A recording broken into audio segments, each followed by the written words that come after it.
Hey everybody, it's Dr. Doug Texter. Welcome to week 11. We are going to be talking in this video about proposals. In this unit, we're going to be writing some proposals.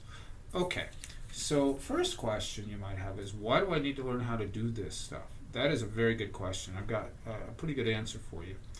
One of the joys of your first couple years of employment, if your bosses like you, at some point, they're going to have to make a decision, and if they trust your judgment, they're going to say to you, so what do you think? And you're going to give them an opinion, and they might say, you know what, write this out for me, tell me what you want to do and why you want to do it. Your bosses will be busy, they will have a lot to do, and often they're going to need somebody to do a little bit of thinking for them, to think through adopting a particular course of action, a policy. They'll want to know what you think, and they'll want to know why you think they should do what you want them to do. So the ability to write proposals is key in almost every field. I will give you a personal example. When I worked at Houghton Mifflin, part of my interview process, and I talked a little bit about another part of my interview process earlier. Part of my process of getting hired was, after we got done with the interview, the person who hired me handed me an 800-page manuscript. She had a big smile on her face. She's like, okay, welcome to part 2 of your interview. She said, we have a live manuscript here, and we want to know, should we sign this or not, and why?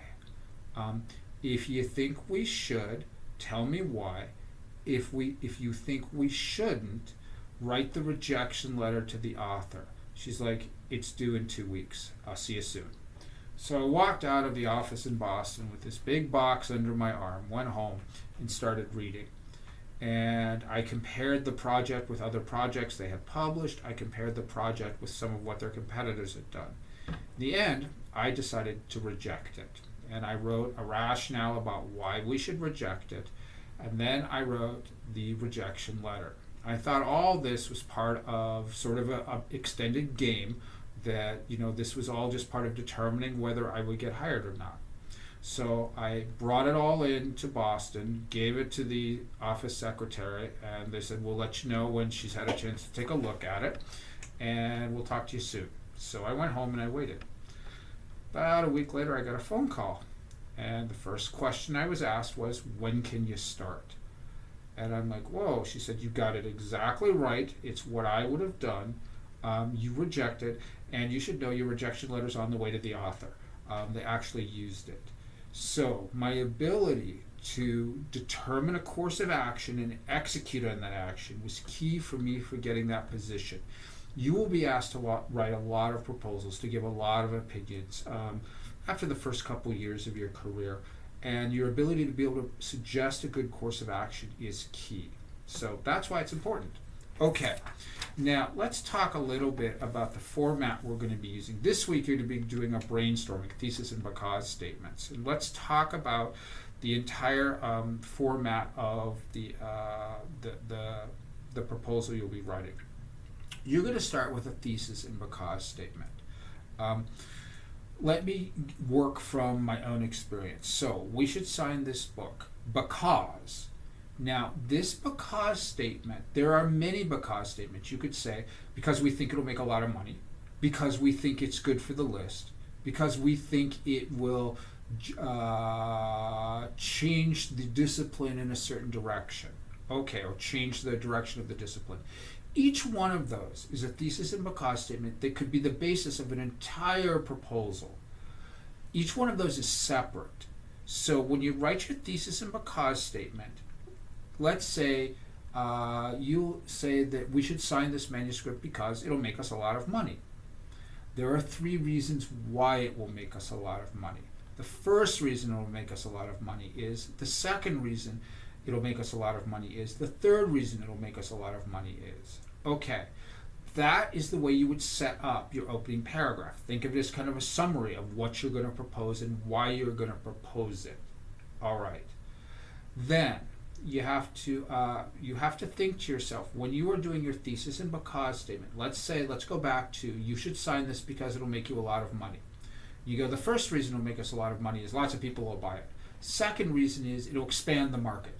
The third reason is it'll change the direction of the entire discipline. Now that third reason has nothing to do with your thesis and because statement. So it can't be one of your supporting reasons. That would be for an entirely different thesis and because statement. So there are many thesis and because statements you could pick for any proposal. Your job is to make sure that all of your supporting points flow out of that specific thesis and because statement. Alrighty. When you get done with your opening paragraph, which I like to call the roadmap, what you will do is make your first argument. You'll give a little bit of evidence, maybe something you've looked up on the internet, something you've heard from somebody.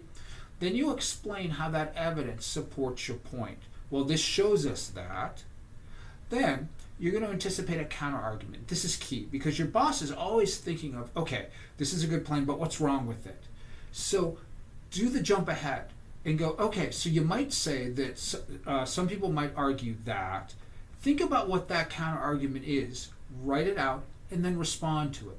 Well, some people might say this, but I would still argue this is a good reason to do this because, do you see what I'm doing? I'm anticipating what someone might say, and then I'm responding to it before your boss even has a chance to say what the problem might be.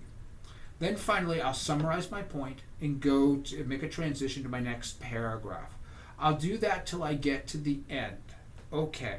Then when I get to the end, my final paragraph, I'll summarize my thesis and because statement.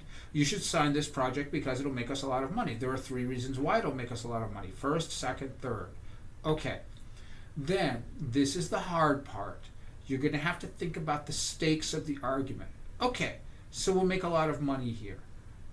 Why will we make a lot of money? Why is it important for us to make a lot of money on this deal? Maybe we've lost, I don't know, lots and lots of money, and this is a chance for us to make back the money we've lost. What are the wider stakes here? Why is this argument important in the grand scheme of your organization, of the stakeholders of your organization? Why is it important? Okay. That is your basically roadmap for the paper.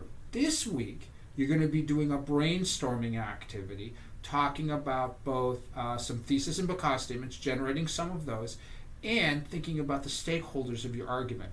Who has stakes in this argument? Is it your company? Is it your clients? Is it your boss? Is it you? And how do you satisfy those all those stakeholder claims or needs? Okay, so let's just review quickly. Writing proposals is an essential business skill. You're going to need that. You're going to be asked to do proposal writing.